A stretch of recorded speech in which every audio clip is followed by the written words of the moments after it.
Good morning dear student. भारतीय संविधान की विशेषताओं के बारे में चर्चा चल रही थी और हमने अभी तक जो विशेषताएं पढ़ी,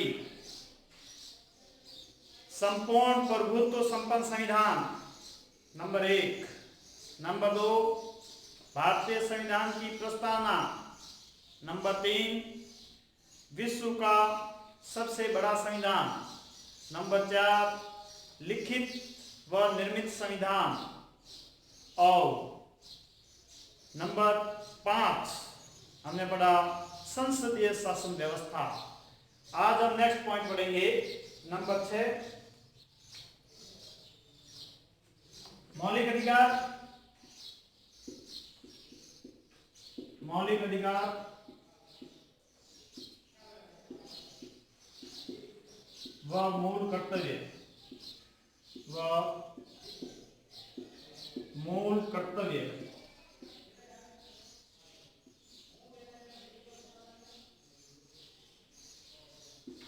देखिए विद्यार्थियों, मौलिक अधिकार, सबसे पहले तो हमें यह ज्ञात होना चाहिए कि अधिकार क्या है। अधिकार किसे कहते हैं? ऐसे दावे, हमारे ऐसे दावे जिसकी समाज में मान्यता प्राप्त हो, समाज में स्वीकृति प्राप्त हो या समाज में मान्यता प्राप्त हो तथा शासन द्वारा स्वीकृति प्रदान की गई हो, उसे हम अधिकार कहते हैं। वे हमारे औचित्यपूर्ण दावे ऐसे होना चाहिए जिसका औचित्य हो। वे औचित्यपूर्ण दावे जिसकी समाज में मान्यता हो, सरकार के द्वारा स्वीकृति हो, ऐसे तो कहलाते हैं हमारे अधिकार। लेकिन हम बात कर रहे हैं फंडामेंटल राइट, मौलिक अधिकार की।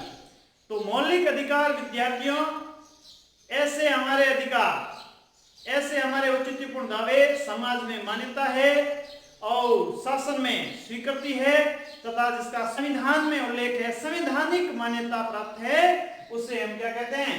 मौलिक अधिकार कहते हैं। प्यारे विद्यार्थियों, मौलिक अधिकार जो हैं, भारतीय संविधान निर्माताओं ने इनको महत्वपूर्ण माना और भाग 3 को, ये भारतीय संविधान के भाग 3 में है। भाग 3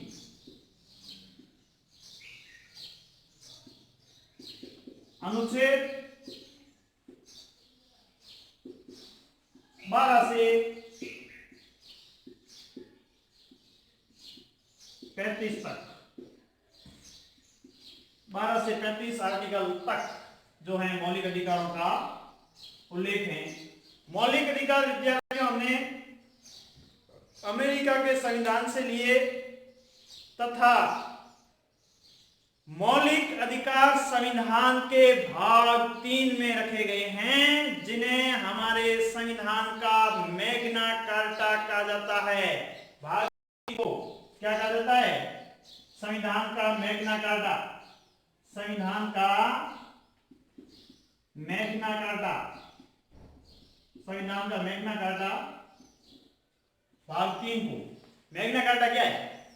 1215 के अंदर विद्यार्थियों, ब्रिटेन के अंदर मैग्ना कार्टा एक अधिनियम बनाया गया जिसके तहत पहली बार अधिकारों की शुरुआत हुई। जमींदार लोगों को अधिकार प्रदान किए गए राजा के द्वारा, इसलिए उन्हें मैग्ना कार्टा कहा जाता है। तो भारतीय संविधान का मैग्ना कार्टा जो है भाग 3 को कहा जाता है और इस भाग 3 को ही डॉक्टर भीमराव अंबेडकर ने भाग 3 के अंतर्गत ही जो आर्टिकल 32 है जिसमें संवैधानिक उपचारों का अधिकार है, उसे डॉक्टर भीमराव अंबेडकर ने भारतीय संविधान की आत्मा कहा।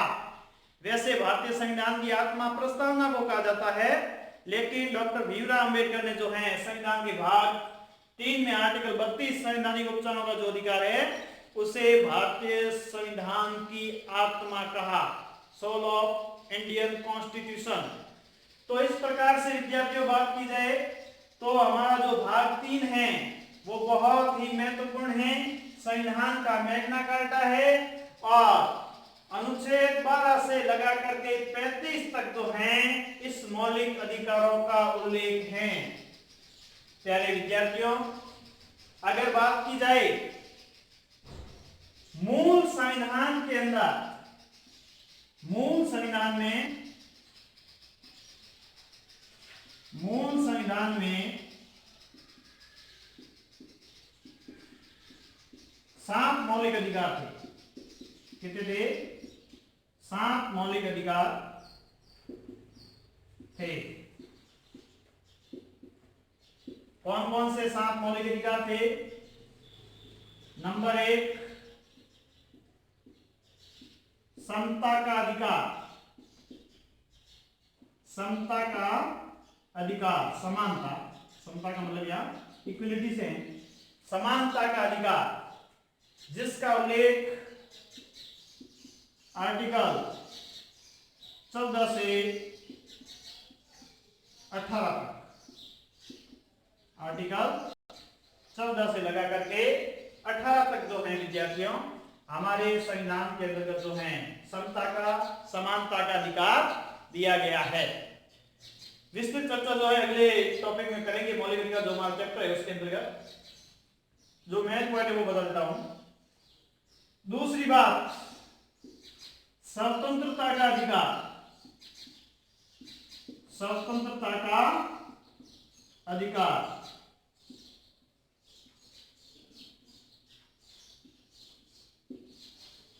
स्वतंत्रता तो right of liberty, right of liberty, स्वतंत्रता का अधिकार आर्टिकल 19 से 22 तक है। तीसरा,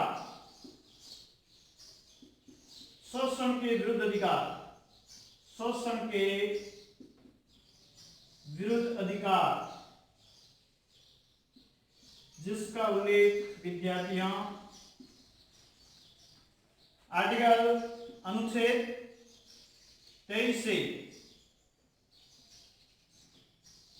23 व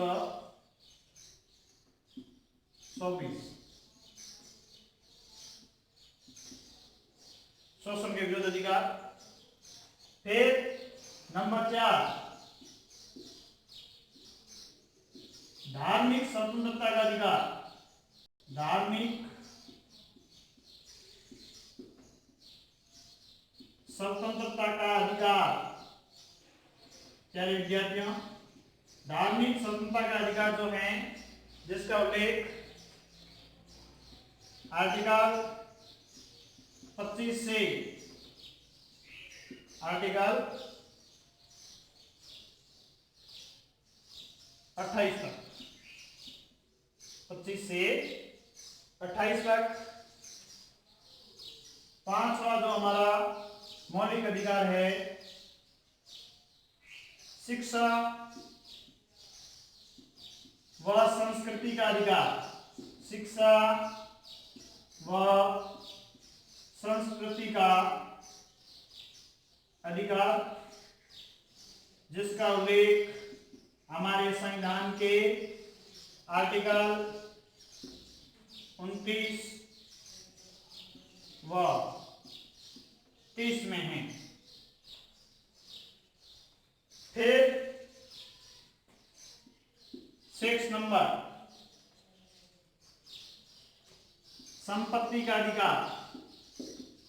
संपत्ति का अधिकार, जिसका उल्लेख आर्टिकल 31 में था। लेकिन विद्यार्थियों, इस संपत्ति के अधिकार को 44वां संविधान संशोधन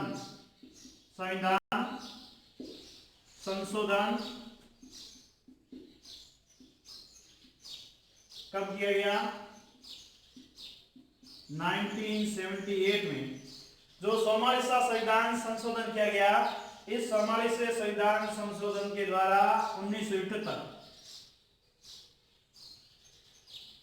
तो संपत्ति का अधिकार जो है आर्टिकल 31 में था, 44वें संविधान संशोधन के द्वारा संपत्ति के अधिकार को मौलिक अधिकारों की श्रेणी से हटा दिया गया। अब ये जो संपत्ति का अधिकार है विद्यार्थियों, ताकि आर्थिक समानता स्थापित करने का प्रयास किया जा सके, समतामूलक समाजवादी राज्य का निर्माण किया जा सके, तो संपत्ति का अधिकार जो है आर्टिकल 31 में था, 44 कॉन्स्टिट्यूशनल अमेंडमेंट के द्वारा इस संपत्ति के अधिकार को मूल अधिकारों की श्रेणी से, मौलिक अधिकारों की श्रेणी से हटा करके आर्टिकल 300 के अंदर ये अब सिर्फ कानूनी अधिकार बन करके रह गया है। तो कानूनी अधिकार सबको है अपने संपत्ति रखने का, लेकिन किसी का फंडामेंटल मौलिक अधिकार नहीं है।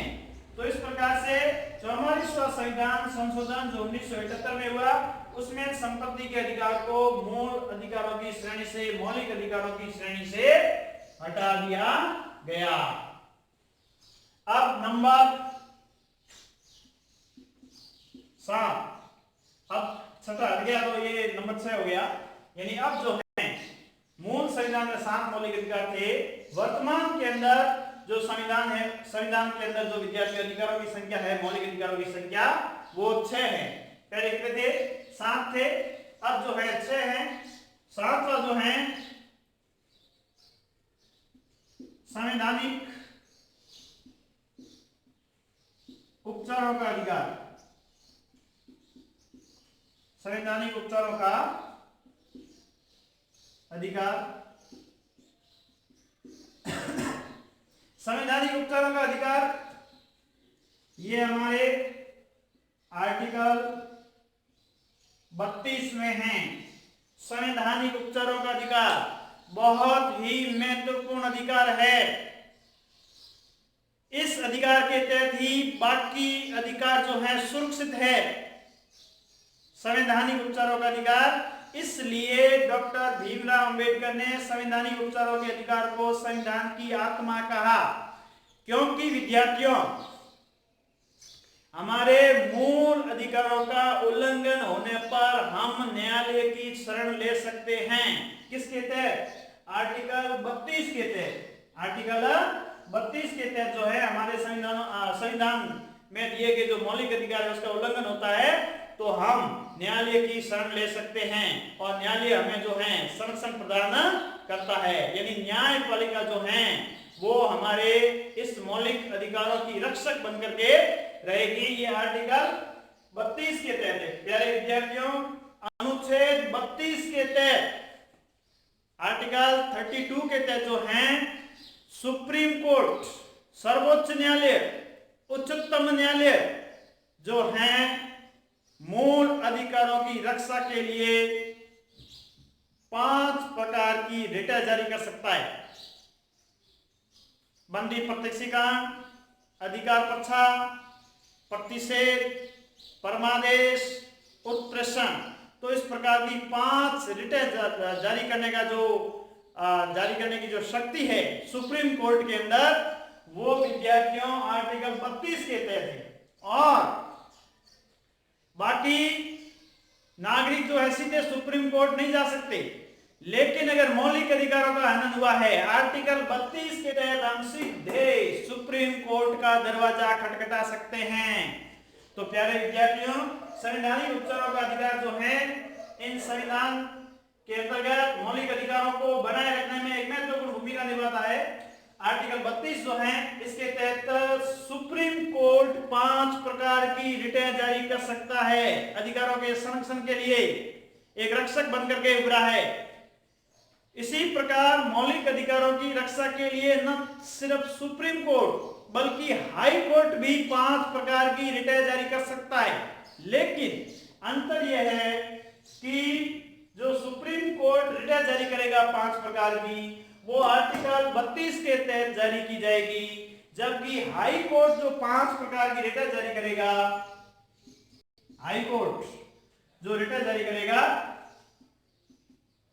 रिटें 5 प्रकार की आर्टिकल 226 के तहत, 226 26 के तहत और सुप्रीम कोर्ट आर्टिकल 32 के तहत। तो 32 के तहत सुप्रीम कोर्ट जारी करता है और हाई कोर्ट जो है आर्टिकल 226 के तहत जो है विद्यार्थियों 5 प्रकार की रिटें जारी करके हमें अधिकारों से संरक्षण देता है, अधिकार और संरक्षण प्रदान करता है। इस प्रकार से विद्यार्थियों ये हमारे संविधान के अंदर जो है मूल संविधान में 7 प्रकार के मौलिक अधिकार थे, लेकिन वर्तमान के अंदर विद्यार्थियों कितने प्रकार के अधिकार है? 6 प्रकार के अधिकार हैं। तो इस प्रकार से ये हमारे जो है मूल संविधान के अंदर और वर्तमान में संविधान के अंदर जो है मौलिक अधिकारों की व्यवस्था जो की गई है। अब बात हम करते हैं विद्यार्थियों मूल कर्तव्य, किनकी बात करते हैं? मूल कर्तव्य की बात करते हैं। मूल कर्तव्य देखिए, हमारे अधिकार तभी सुरक्षित रह सकते हैं जब हम हमारे कर्तव्यों का पालन करें। अब मूल संविधान के अंतर्गत विद्यार्थियों, मूल संविधान के अंतर्गत मूल कर्तव्यों की संख्या 0 थी, यानी मूल संविधान में मूल कर्तव्यों का उल्लेख नहीं है। सोवियत संघ के संविधान से प्रभावित होकर हमने 42वां संविधान संशोधन करके संविधान में 10 मूल कर्तव्यों का समावेश किया गया। प्यारे विद्यार्थियों, उस समय स्वर्ण सिंह समिति का गठन किया गया। स्वर्ण सिंह समिति, तो स्वर्ण सिंह समिति की सिफारिशों के आधार पर जो है मूल कर्तव्य को 42वां संविधान संशोधन 42 कॉन्स्टिट्यूशन अमेंडमेंट कब हुआ? 1976। 42वां संविधान संशोधन करके मूल संविधान में तो संख्या नहीं थी, लेकिन 42वें संविधान संशोधन के द्वारा 10 मूल कर्तव्य जोड़े गए। कितने जोड़े गए? 10 मूल कर्तव्य जोड़े गए। हालांकि स्वर्ण सिंह समिति ने 8 मूल कर्तव्यों की सिफारिश की थी, लेकिन इस सिफारिश के तहत जो है मूल कर्तव्यों की संख्या जो है 10 रखी गई थी। फिर 86 कॉन्स्टिट्यूशन अमेंडमेंट 86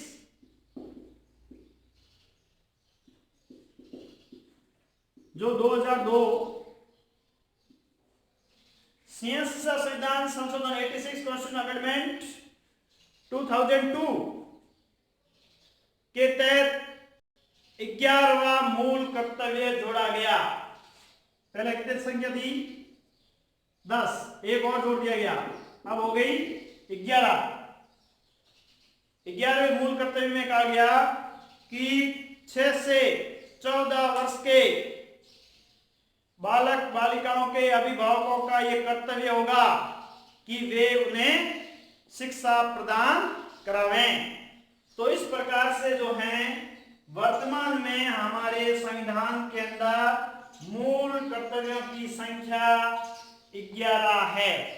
जो हमारा मूल कर्तव्य अलग से टॉपिक है, उसके अंदर हम पढ़ेंगे कि 11 मूल कर्तव्य कौन से हैं। तो महत्वपूर्ण जो है हमारे कर्तव्य देश सेवा से संबंधित वे इस के अंतर्गत जोड़े। तो इस प्रकार से विद्यार्थियों ये हमारा जो है भारतीय संविधान की विशेषताओं में मौलिक अधिकार व मूल कर्तव्य। अब अगर बात की जाए अगली विशेषता की, बढ़ते हैं अगली विशेषता की ओर। अगली विशेषता में हम पढ़ेंगे विद्यार्थियों नीति निर्देशक तत्व। नीति निर्देशक तत्व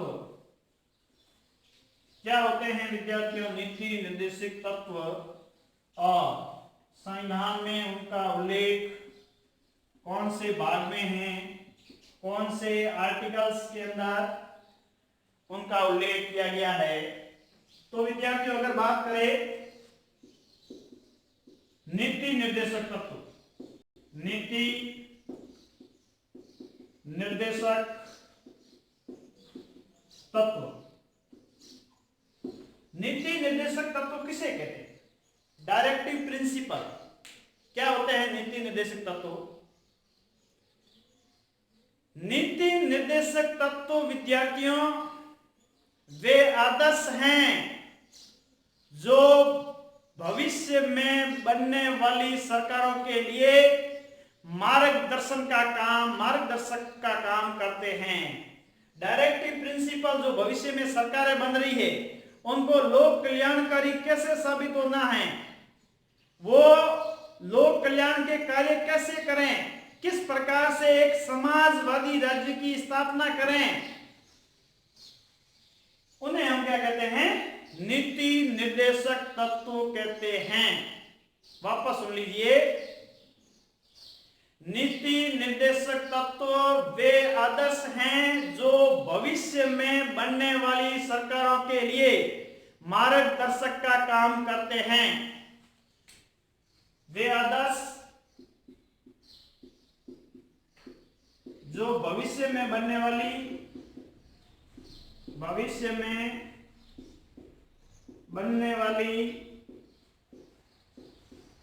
सरकारों के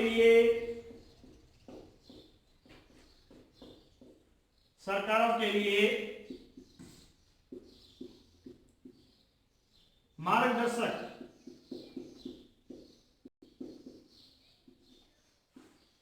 का काम करते हैं। कौन? नीति निर्देशक तो वे आदर्श भविष्य में बनने वाली सरकारों के लिए किसका काम करते हैं? पथ प्रदर्शक का या मार्गदर्शक का काम करते हैं। उन्हें हम क्या कहते हैं? उन्हें हम कहते हैं डायरेक्टिव प्रिंसिपल, नीति निर्देशक तत्व। नीति निर्देशक तत्व। अब नीति निर्देशक तत्व जो हैं वो हमने आयरलैंड के संविधान से, कौन से देश के संविधान से? आयरलैंड के संविधान से प्रभावित होकर लिए।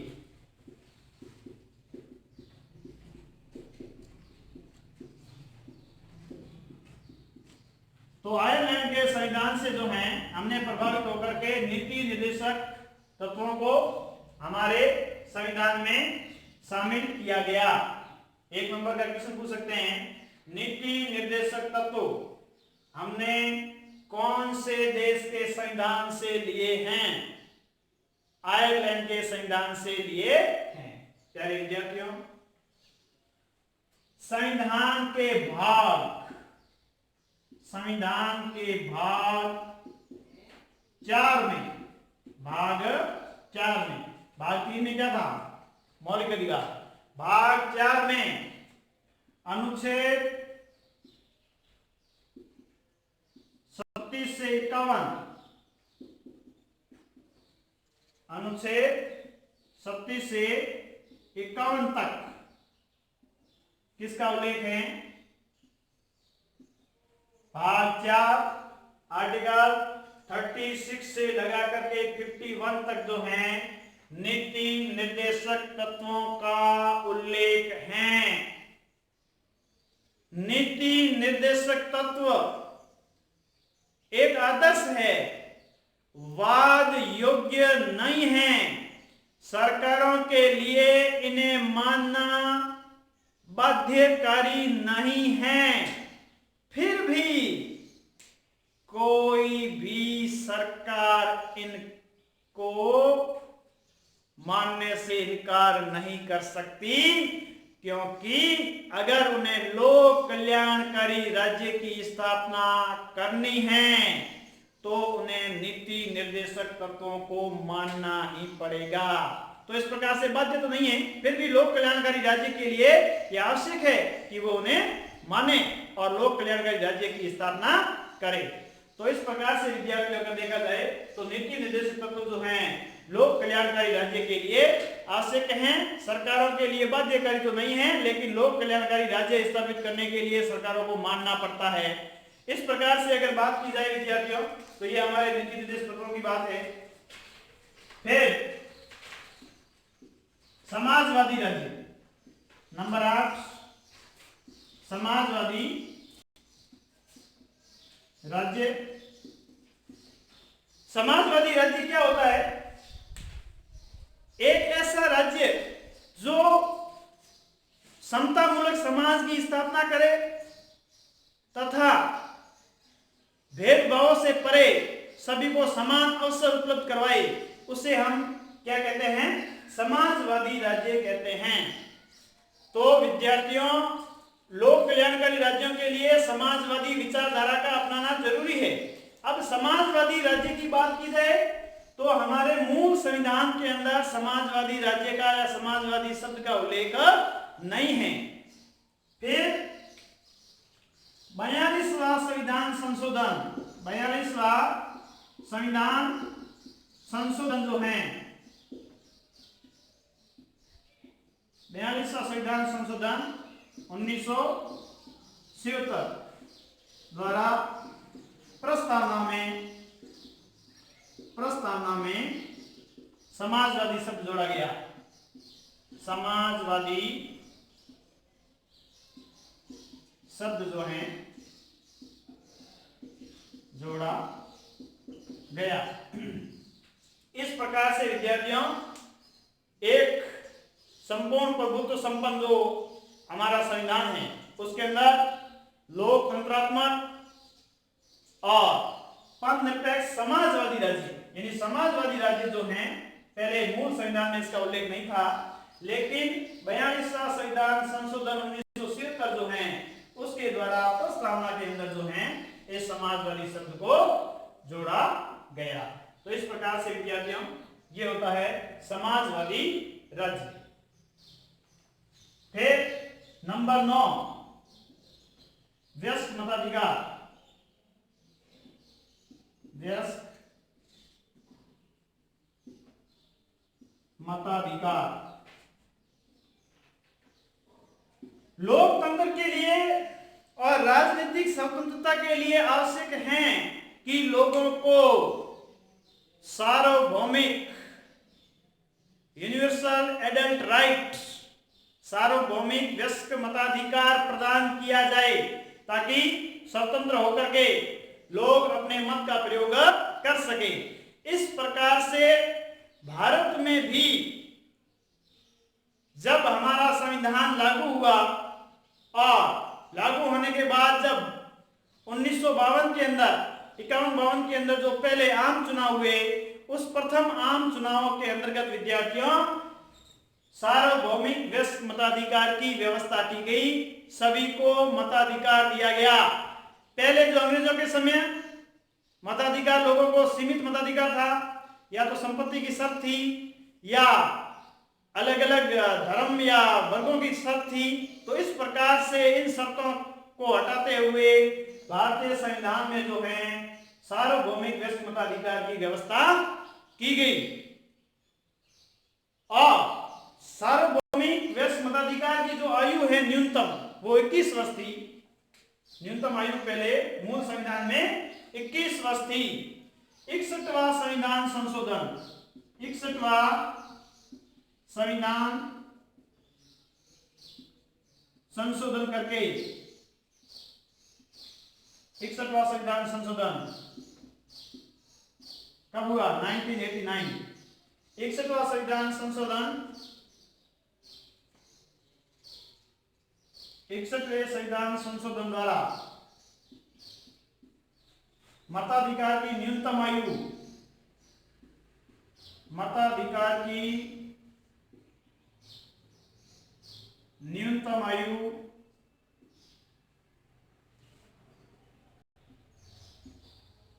21 वर्ष से घटाकर 21 वर्ष से घटाकर कितनी कर दी? 18 वर्ष कर दी। 18 वर्ष कर दी गई। आज जो है सार्वभौमिक वयस्क मताधिकार जो हमारे संविधान में है, उनकी न्यूनतम आयु कितनी है? 18 वर्ष है। और पहले जो है ये आयु कितनी थी? 21 वर्ष थी। तो 21 वर्ष से घटा करके जो है आयु कितनी कर दी? 18 वर्ष। कब कर दी? 61वें संविधान संशोधन के द्वारा। 61वां संविधान संशोधन कब हुआ? 1989 को हुआ। उसमें जो है मताधिकार न्यूनतम जो वरिष्ठ मताधिकार की आयु है 21 वर्ष से घटा करके 18 वर्ष कर दी गई। इसमें अब किसी प्रकार का भारतीय नागरिक जिनका नाम निर्वाचन सूची में है उनको, और न्यूनतम आयु 18 वर्ष है, उनको मतदान करने से कोई रोक नहीं सकता।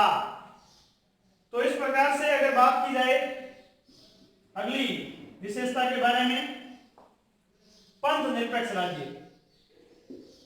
पंथ निरपेक्ष राज्य संविधान की विशेषता है। पंथ निरपेक्षता, सेकुलरिज्म जो है शब्द हमारे मूल या मूल जो संविधान है, मूलतः संविधान में पंथ निरपेक्षता शब्द का उल्लेख नहीं है। 42वां संविधान संशोधन, 42वां संविधान संशोधन कब हुआ? 1976 को जो 42 कॉन्स्टिट्यूशनल अमेंडमेंट जो हुआ उसके तहत हमारे संविधान की प्रस्तावना में पंथ निरपेक्ष शब्द जोड़ा गया। पंथ निरपेक्षता से तात्पर्य क्या है? पंथ निरपेक्षता से तात्पर्य यह नहीं है कि वो राज्य जो है अधार्मिक होगा। पंथ निरपेक्ष राज्य का अर्थ यह होता है, पंथ निरपेक्ष राज्य वह राज्य है जिनका कोई राजकीय धर्म नहीं है तथा धर्मों के साथ किसी प्रकार का भेदभाव नहीं करता है और सभी धर्मों के लोगों को अपना धर्म मानने की स्वतंत्रता हो और राज्य धर्म के प्रति एक तटस्थ दृष्टिकोण अपनाए, तो उन्हें हम क्या कहते हैं? पंथ निरपेक्ष राज्य कहते हैं। क्या कहते हैं? पंथ निरपेक्ष राज्य कहते हैं। प्यारे विद्यार्थियों, यूरोप की पंथ निरपेक्षता की भांति भारत की पंथ निरपेक्षता नकारात्मक नहीं है, भारत की पंथ निरपेक्षता सकारात्मक है। यानी वहां राज्य जो हैं किसी प्रकार धर्म में हस्तक्षेप करेगा ही नहीं। यहां आवश्यकता पड़ने पर सकारात्मक या सार्वजनिक हित के लिए या सहायता देनी हो, ऐसी स्थिति के अंदर राज्य हस्तक्षेप कर सकता। तो भारत की जो पंथ निरपेक्षता है वो सकारात्मक है, यूरोपीय पंथ निरपेक्षता की भांति नकारात्मक नहीं है, अधार्मिक नहीं है।